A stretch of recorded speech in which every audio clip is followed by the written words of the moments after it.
Hola, bienvenido a Escuela de Periodismo. Una semana más abro las puertas de esta Escuela de Periodismo y te invito a compartir un rato de conversación, de reflexión y de análisis sobre el mundo del periodismo.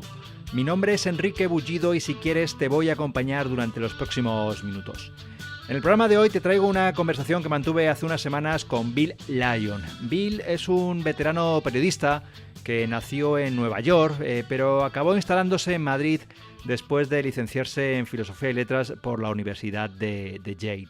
Empezó su carrera como corresponsal en España a finales de la década de los 60 para diferentes revistas, agencias de noticias y emisoras de radio. De 1982 a 1986 formó parte de las secciones de Cultura, de Edición y de Internacional del País y también fue miembro del equipo fundacional y jefe de opinión y de toros del diario El Sol. Actualmente trabaja como editor de varias revistas bilingües y enseña periodismo en el máster de periodismo del diario ABC.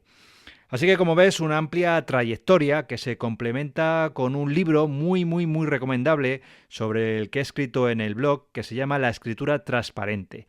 No tiene más de 125 páginas, pero encierra valiosísimos consejos sobre cómo escribir con corrección y mejorar el estilo de cualquier texto, no solamente de un texto periodístico.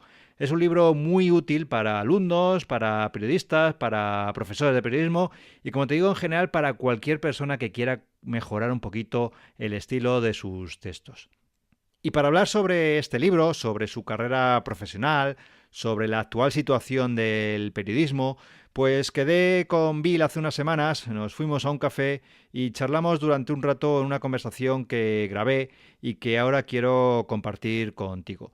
Te pido disculpas antes de nada por la calidad del sonido. Estamos en un café y se meten de fondo pues ruidos del local, alguna conversación, los ruidos de tazas, de platos, pero la intención ha sido que te sientas como a nuestro lado, que escuche las reflexiones de un periodista guiri, como él mismo se define, un periodista muy veterano, y que escuche, bueno, pues sus reflexiones sobre el periodismo que se hacía antes y el que se hace ahora. Que también escuches, bueno, pues algunos consejos muy interesantes a raíz o a propósito de su libro de la escritura transparente sobre cómo mejorar el estilo de un texto periodístico.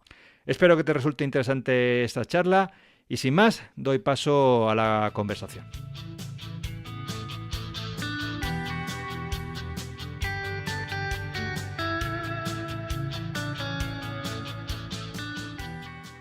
William, Bill, Bill Lyon.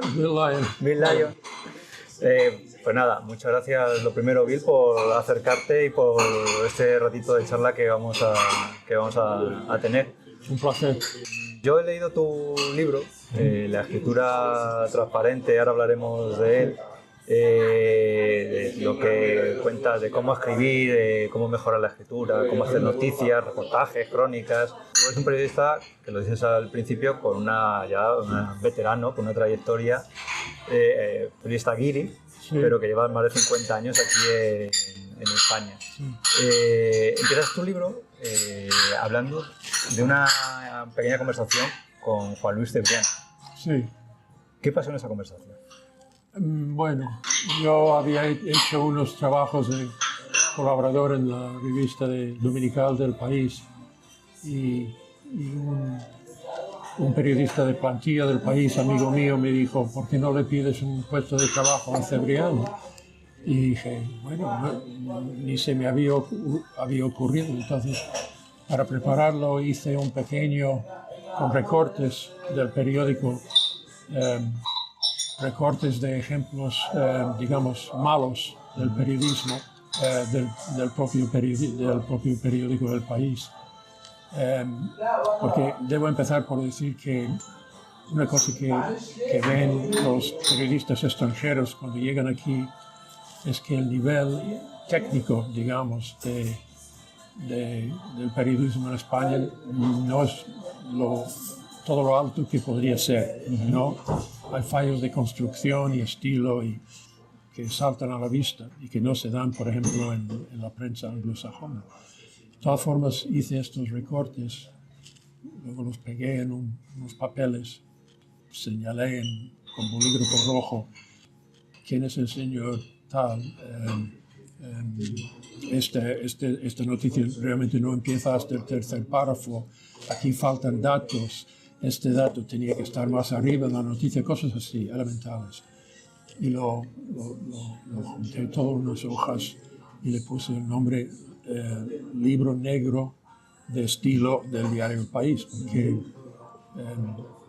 el libro de estilo del País era un tomo del que se jactaba mucho la empresa. Entonces se lo enseñé, tuve una entrevista con Cebrián, se lo enseñé y se quedó un poco sorprendido, o a lo mejor no tan sorprendido. Yo creo que él sabía que el nivel era. Entonces le dije que yo podría ayudarle a levantar un poco la calidad de la escritura en el país. Y pasaron unos meses y me dijo que sí. Entonces empecé a trabajar en el país. Y luego unos meses después se formó la sección de editores, algo un poco insólito, muy común en la prensa inglesa y americana, pero norteamericana, pero muy poco común en España. Y entonces la idea era que pues un grupo empezamos, me parece 5, 6 o 7, íbamos a leer las noticias de forma independiente, con ojos nuevos, como íbamos a ser un poco los representantes del lector, ¿no? Íbamos a sugerir cambios, para hacer cambios nosotros mismos, para limpiar un poco y dar brillo a estos textos. Y así es como empezó la sección de editores en el país. Así es como empezó las secciones. ¿Eso sería en el año más o menos 80? En los años Esto sería en el 82, 83. 83. Sí. Pero tú ya tenías una trayectoria aquí en España. Sí, yo había vivido en España desde el 62 como estudiante y luego trabajando de periodista desde el 65 en una revista de habla inglesa muy pobre, como corresponsal en España del periódico del mundo del espectáculo, Variety, luego en United Press International un par de veces. Había trabajado en Portugal con la Associated Press durante la Revolución. También había sido segundo de a bordo en la revista Time durante la transición. O sea, muchos trabajos. Muchos sitios. Y estos, hablando de este principio, pasaste por 2 agencias de noticias. Dos agencias de noticias, sí. 2 agencias además, bueno, Associated Press es muy importante. Y la UPI también. Y la UPI ya no existe. Dices en el libro que dice, no es tuya la imagen, la metáfora, pero que los periodistas de agencia son como los soldados rasos de los ejércitos. Sí. Es una buena, yo que también soy periodista de agencia, Sí. ¿Es una buena escuela para empezar el periodismo de agencia? Yo creo que es la mejor, porque te obliga a escribir todo tipo de noticias. Deportes, cultura, política, ciencia, todo. Y he conocido, y te dan lo importante en una... Mira, cuando empecé en la UPI, pregunté, yo nunca había trabajado en una agencia, pregunté a un compañero más experimentado, digo, hay un libro de estilo de cómo se escribe para una agencia. Y señaló los 2 teletipos, ¿no? Los 2... Entonces las noticias salían en un rollo de en una nueva bobina de papel. Continuamente ese sonido. Dice, el libro de estilo es ese, léete las noticias. Entonces lees las noticias y lees y ves estos distintos modelos de noticias de todo tipo. Yo he visto periodistas de agencia, es como si tuvieran delante el modelo perfecto para cada tipo de noticias y tan solo llenaban con los datos pertinentes. Como una especie de escaleta, como una especie de guión. Chuleta. Ahí estaba. Y además, bueno, como tú sabes, en la agencia tienes que trabajar contra el reloj, ¿no? ¿No? Porque siempre hay en alguna parte del mundo, siempre es hora de cierre, ¿no? Entonces, lo que ahora, con estos malditos periódicos de 24 horas en pantalla, pues lo mismo. Ahora, antes un periodista que trabajaba en un periódico, pues terminaba la noticia, iba a su casa, dormía, comía, veía a su familia. Ahora no, ahora hay que cubrir la noticia las 24 horas sin parar. Y competíais en aquel momento, claro, con otras agencias como Reuters y se competía por dar la noticia primero, pero también por darla mejor. Sí, no, se decía en inglés, get it first, but get it right, ¿no? O sea, dala primero, pero dala bien, ¿no? Sí, tú puedes tener la noticia antes que nadie, pero hay un error de bulto, ¿no? Sí. Así que... Y ese, ahora luego entraremos en el libro, pero por ir avanzando en un poco tu trayectoria profesional, también hiciste alguna colaboración, que lo cuentas en el libro, lo has dicho aquí también, con alguna radio, alguna televisión, pero pasaste como número 2 de Time, de la revista Time, aquí en España. Sí. Y cuentas en el libro que aquello marcaba una forma de trabajar, ¿no? La revista Time marcaba una forma de trabajar muy seria, ¿no? Y muy diferente. Serio. Por ejemplo, bueno, había tantas noticias cada semana durante la transición desde España, Suárez en portada. Había que, primero, el corresponsal, mi jefe, decía, pues mira, esta semana pensamos escribir un artículo sobre esto, y entonces Nueva York decía, pues sí. Entonces, él escribía el artículo, yo aportaba datos también, él escribía la noticia. Normalmente escribía mucho más de lo que si él le habían prometido media página en la revista, pues él escribiría como 3 veces más, ¿no? Una noticia construida pero con muchos detalles, ¿no? Entonces eso se mandaba a Nueva York. Nueva York Times, no sé cómo es ahora, hace años que no he visto Time, pero se fomentaba mucho el escritor, ¿no? Este era un hombre con mucho talento literario, con el don de la palabra, y este hombre cogía todo lo que le mandaba desde Madrid, también consultaba las agencias, buscaba lo que habían dicho el Washington Post y el New York Times en los días previos. Sería como lo que ahora se habla del doble check, de confirmar todos esos datos, bueno, no, de comprobar, ¿no? Luego, pero primero escribir. Primero escribía. Escribí el artículo. Otro artículo sobre el mismo tema. Sobre el mismo tema. Y a lo mejor sabía mucho de España, a lo mejor no sabía tanto. Pero, y firmaba, además con su firma.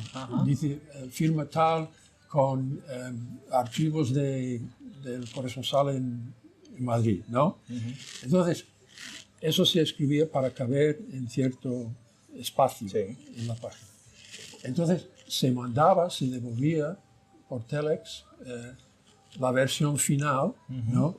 Entonces el corresponsal diría, pues mira, esta frase no es realmente correcta, tiene que ser de otra manera, o en vez de poner este dato, creo que debes poner este otro.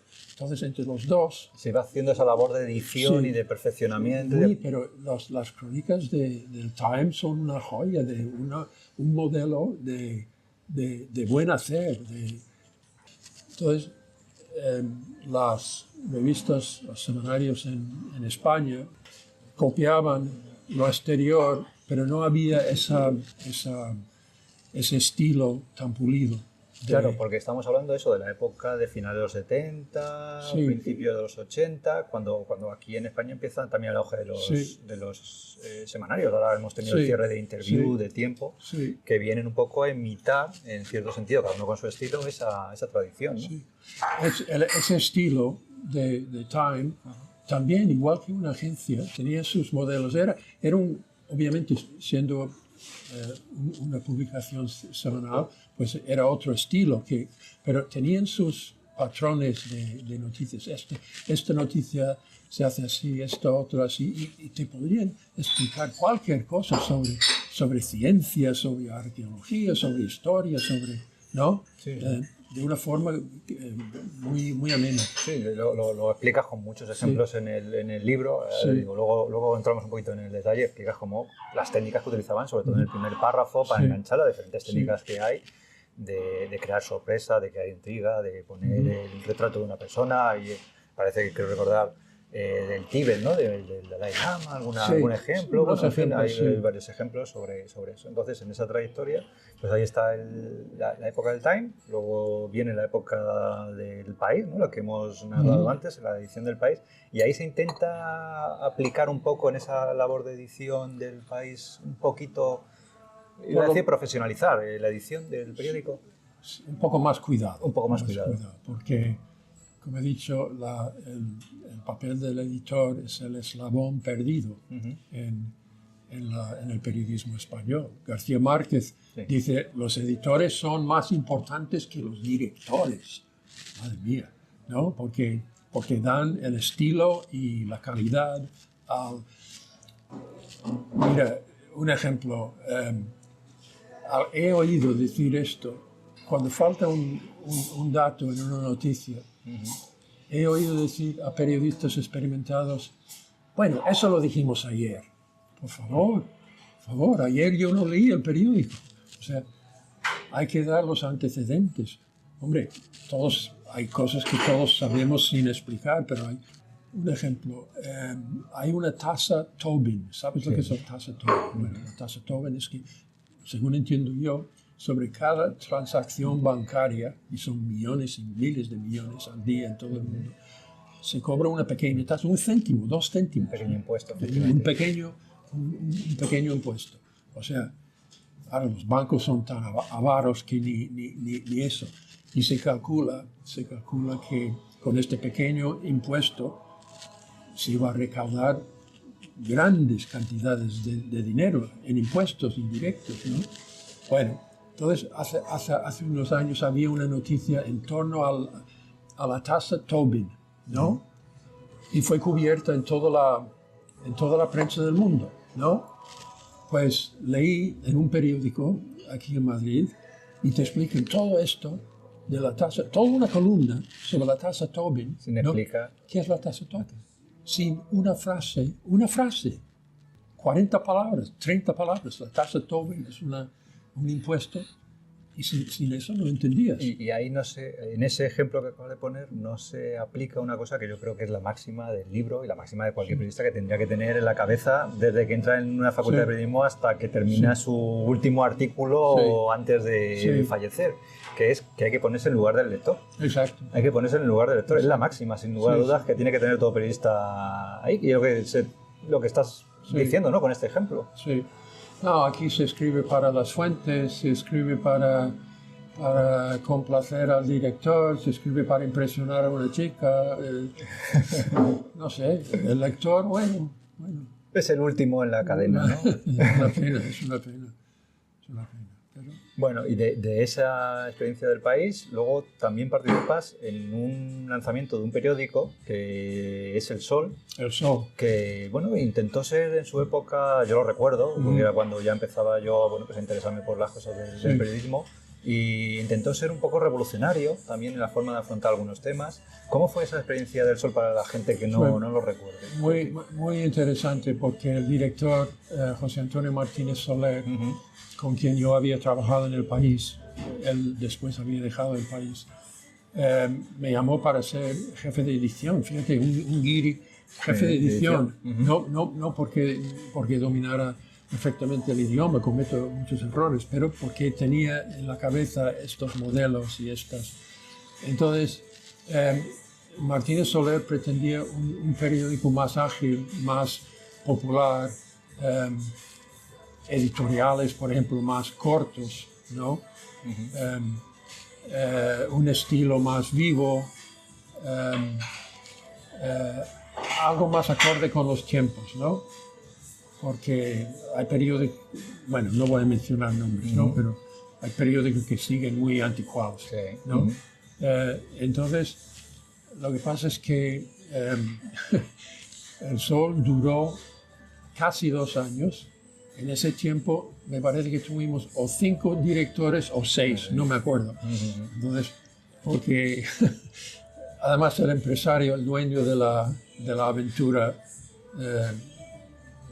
no tenía experiencia en periódicos y realmente no sabían lo que querían. Ese es el problema.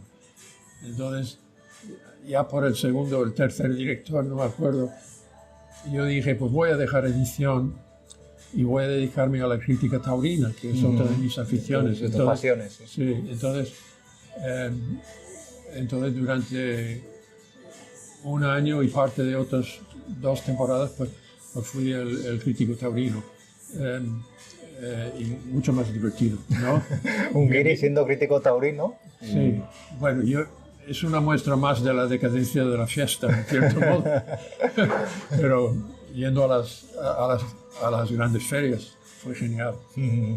Bueno, y ahora estás desde hace ya muchos años, hablábamos antes de Sí. empezar la entrevista, que llevas 10 años siendo profesor en el máster Sí. de... Bueno, no, pero de- sigo trabajando. ¿Sigues trabajando? Sí, sí, sigo trabajando con una empresa multimedia, Ajá. que digamos, Yorokobu. Yorokobu, claro. Yorokobu. Una revista, bueno, sí, es una empresa ya multimedia, Sí, empezó sí. como revista, pero... Pero hacen muchas revistas. Hace muchas revistas, Sí, efectivamente. hacen muchas revistas. Y esta es una empresa muy buena, ¿eh? Y no lo digo solo porque trabaje ahí. Las noticias, los artículos están muy bien hechos. O sea, en este país hay jóvenes con mucho talento. La fundadora es Mara Abad, que, ¿no? Si no me- Mar ha trabajado ahí. Mar ha trabajado. Yo conozco a Marcus Hurst, un inglés sí. que ha vivido mucho tiempo en España. Y luego hay 2 o 3 socios más. Pero Marcus es más bien el que lleva lo del lado editorial, me parece.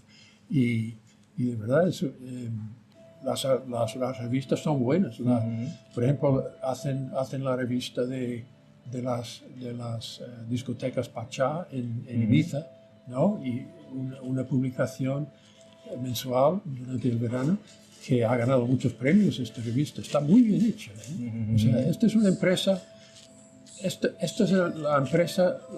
Muchas otras empresas podrían aprender muchísimo estudiando las publicaciones de Yorokobu.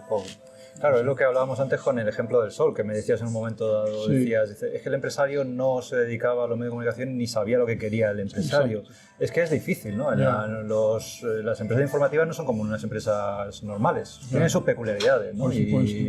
Y ahí es donde yo creo que ha habido también mucho problema con esta crisis tecnológica, económica, pero también la crisis del periodismo viene también un poco por ese lado, ¿no? Por empresarios que no conocen cómo es este negocio, ¿no? Y hablando más de la edición, Sí. si había poca edición entonces, ahora con esto de todo en digital, pues nada, o sea, cualquier cosa se cuelga, casi nadie lo lee, ¿no? Casi nadie lo lee. Casi se cuelga, y ya vamos a entrar en eso, efectivamente, en el tema de la edición y de la escritura, directamente se escribe Sí. y ni el propio redactor lo lee y directamente se cuelga. Pues no, esto es demencial. Y luego se quejan las empresas a la falta de credibilidad de la prensa. Pues ellos tienen gran parte de la culpa si tratan las noticias así. Entonces, en este panorama, tú te dedicas, yo también soy profesor de la universidad, pero tú te dedicas en el máster de ABC a intentar enseñar a jóvenes periodistas a escribir. ¿Con qué dificultades te encuentras? Lo primero, bueno, llevo ahí como 10 años. Sí. Hay 15 o 16 alumnos cada año. Casi todos han hecho periodismo en alguna facultad de España, salvo 3 o 4. Y no han tenido práctica, ¿no? Mucha teoría. Te pueden hablar de, ¿cómo se llama ese polaco tan famoso? Kapuscinski. Te pueden hablar de Kapuscinski. Oh, y es una maravilla, pues puede que sí, pero yo lo comparo con, es como si estudiasen carpintería, ¿no? Y saben todo sobre los distintos árboles y las maderas y las herramientas y la historia de los muebles desde el siglo no sé qué, y nunca han entrado en un taller para intentar construir una mesa, ¿no? O sea, para mí, sé que tú eres profesor de la universidad.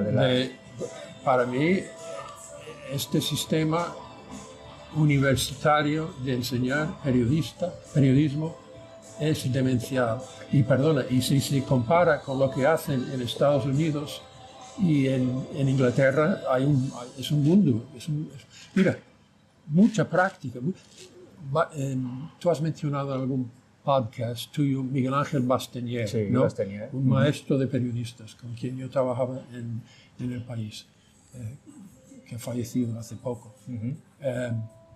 Él me dijo, él había estudiado en la antigua Escuela Oficial de Periodismo, ¿no? Del franquismo, ¿no? Sí.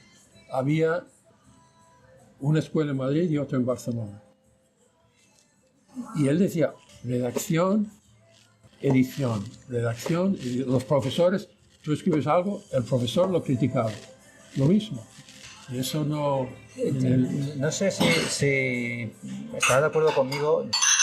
Por ejemplo, pues hasta la década de los 70, de los 80, a lo mejor el periodismo era más artesanal, se parecía a los gremios medievales, lo que estás diciendo. Sí, sí. Había alguien que te llevaba un poco de la mano, un Sí, joven periodista exacto. aterrizaba en una redacción Sí, y alguien, por Sí. afinidad, pues había un proceso que ahora se Sí, diría sí. de mentor, de mentoring, ¿no? Sí, Pero era de exacto. aprendizaje. Pero eso se ha perdido ahora, ¿no? Yo creo que sí. Bueno, en el periodismo anglosajón no sé si existe Sí. eso todavía. Pero aquí en España. Yo diría que pues sí, se ha perdido mucho. Mira, perdona, otra nota sobre la edición. El libro de estilo de Reuters, de la agencia Reuters, dice expresamente, cuando escribes una noticia, la enseñas a un compañero, ¿no? Que sugiere cambios, luego presentas esta noticia al jefe de la delegación en Madrid, por ejemplo, él lo ve, luego se manda a Londres, un editor en Londres puede hacer cambios y solo entonces va al cliente. ¿Tú te imaginas esto en España? Todos esos pasos y todo eso... No. Otra cosa, ahora, ante esta falta de edición, hay cosas que el periodista puede hacer, que debe hacer. Lo primero es leer bien lo que ha escrito. En voz alta, ¿no? En voz alta, que es cuando se notan más los fallos. Sí. Esas frases kilométricas, ¿a qué? Si leyendo en voz alta tú llegas al final y te falta la respiración, ¿no? Pues eso es una señal, cuidado, a lo mejor esa frase la puedes hacer un poco más corta. De hecho, me vas a permitir una curiosidad, ya que hablamos de frases largas y frases cortas, el libro, que es sin lugar a dudas recomendable, comentaré un par de cosillas que me han llamado mucha atención, pero una de las cosas que me ha llamado la atención es el comienzo, la primera página del libro, que es una frase muy larga. Sí. Bueno, entonces te quiero preguntar, lo voy a leer, y te quiero preguntar por qué. El libro comienza así, con esta... Bueno, los grandes maestros pueden romper las reglas. Claro, efectivamente. Es que esto es un poco de cachondeo. Efectivamente, eso es lo que quería preguntarte, ¿no? La frase dice así: manual muy útil, con valiosos consejos para futuros periodistas e incluso para algunos que llevan tiempo en la profesión, y a la vez sencilla pero rigurosa orientación para cualquier persona que quiera mejorar su prosa y comunicar por escrito, más unas sagaces observaciones y sugerencias sobre el poco practicado oficio de editar los textos, e incluso alguna amena anotación en torno al carácter ibérico. Todo eso ofrecido con la mejor buena fe y tras casi medio siglo de trabajo en España por el periodista guiri William Lyon. Servidor. Que son, las he contado, 87 palabras. Sí. Entonces, me ha llamado mucha atención y por eso te quería preguntar, supongo que será pues un poco de cachondeo, como tú decías, para provocar, porque luego en el libro, evidentemente, tú dices, y pones muchos ejemplos, dices, mira, una frase que tenga más de 60 palabras ya es una frase muy larga. Hombre, el estilo de agencia es incluso frases más cortas, un estilo más telegráfico. Pero normalmente en una noticia más, esto recomienda El País, el libro de estilo del País, dice, debe haber un promedio, ¿no? De 20 palabras, algunas frases más largas, otras más cortas, pero un promedio de 20. Aceptable de 20 palabras por frase, para que sea entendible y no obligue la relectura, que es lo que pasaría con esta frase. Sí, porque cuando una frase es más corta, es más fácil para el lector y tiene mucha más fuerza. para expresar lo que quiere expresar el redactor, ¿no? O sea, la otra cosa es yo a mis alumnos en ABC todos los años les doy unas gafas muy esperpénticas, ¿no? Que se compran en los chinos, ¿no? Y digo, estas gafas,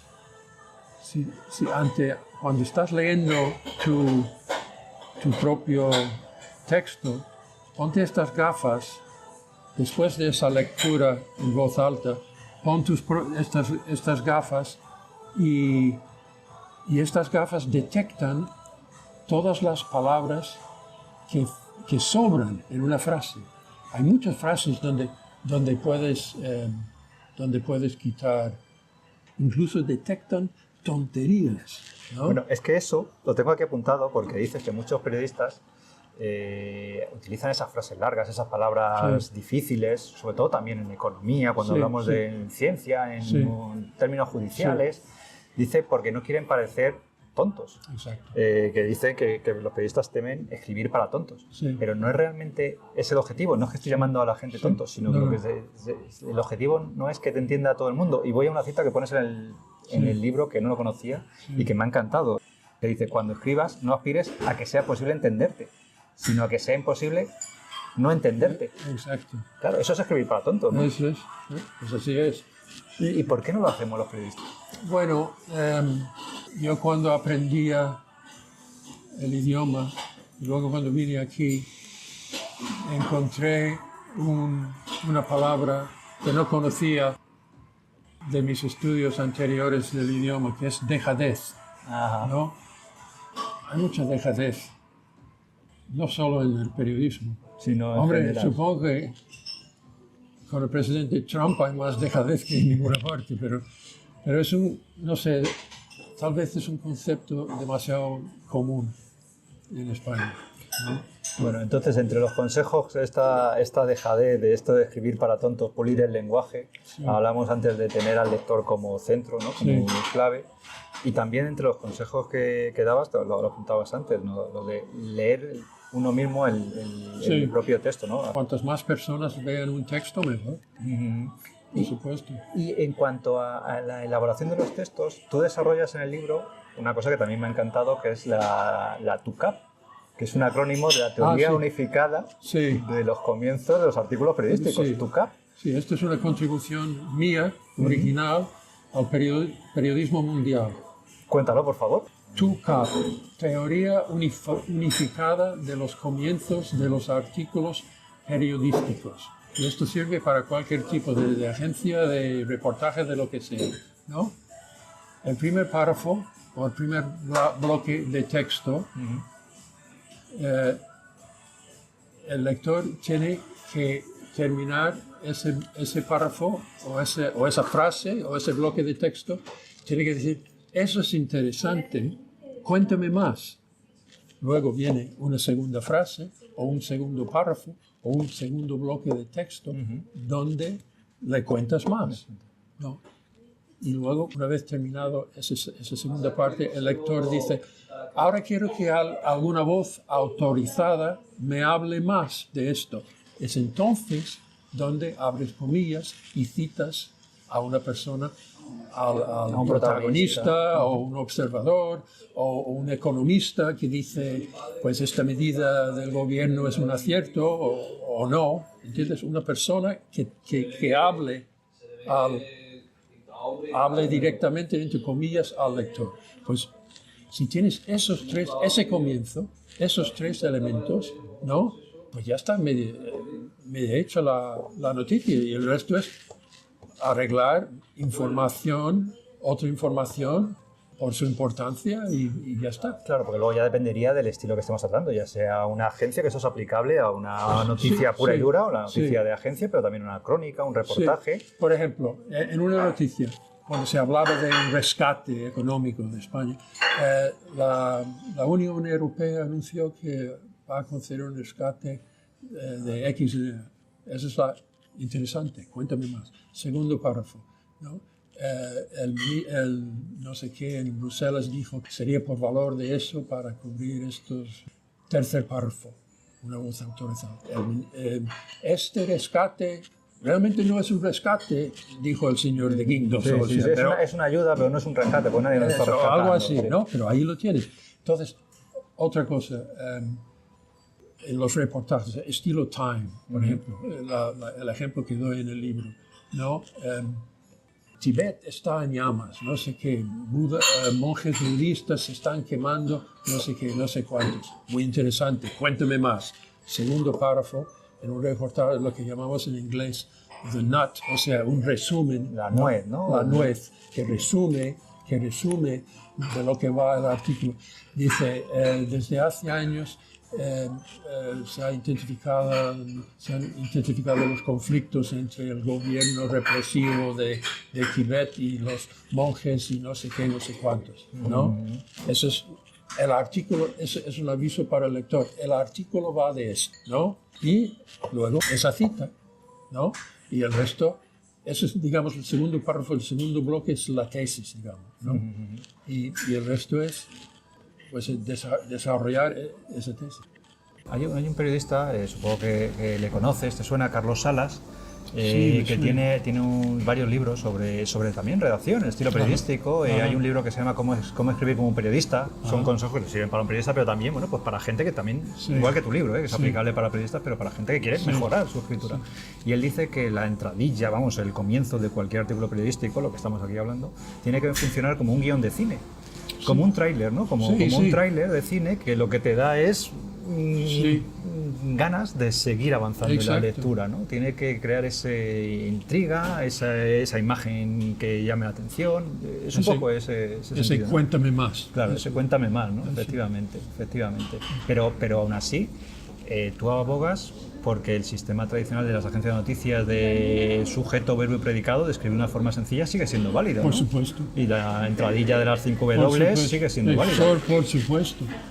Hablando de las frases largas, o sea, cuando tú ves una frase larguísima, mezclando muchas ideas, ¿no?